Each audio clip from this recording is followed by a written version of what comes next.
Since 2011, hundreds of people have been hit and killed in our roadways, and less than 10% of their cases have ended up in court. But even when a driver is charged, most never see the inside of a prison cell. 2 News investigative reporter Darby Sparks looked at each case by going through 12 years worth of court records and state highway data. Here's what she found out. It's not just a matter of fault that determines if a driver will face time for their charge. You must consider the circumstances, and in these cases, the amount of recklessness or intent to harm leading up to the crash. But almost every driver has taken a plea deal, which led to lesser charges or a lesser sentence.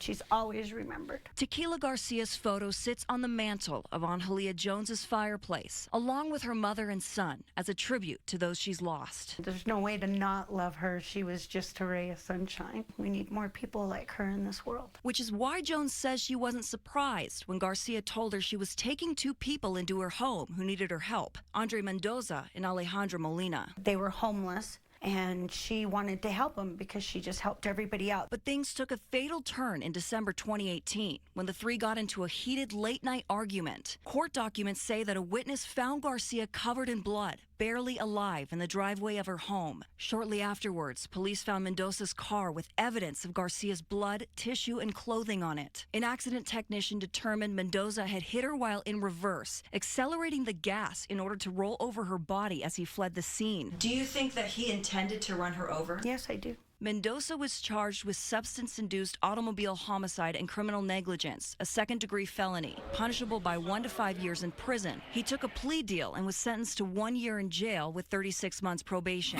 a sentence he's now fully completed. He took her from us, but he gets to go and be with his family.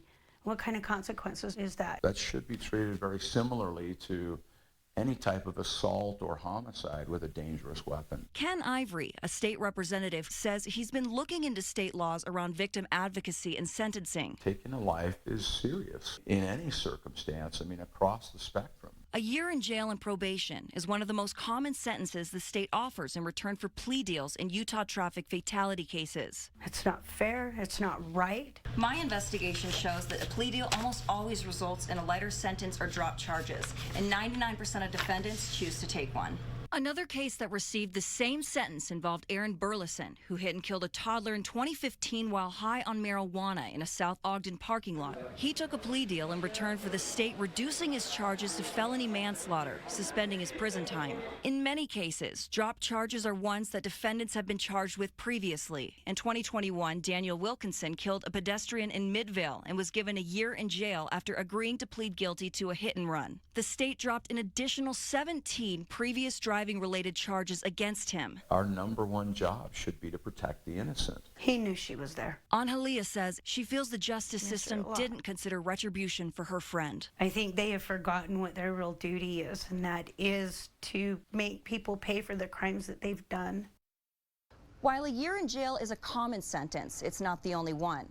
When trying to find a trend in the data, I discovered a lack of uniformity when it comes to the sentence given, regardless of a plea deal. Similar cases have very different outcomes, and tomorrow at 6, I'll show you the cases in a wide array of sentences. For 2 News Investigates, I'm Darby Sparks.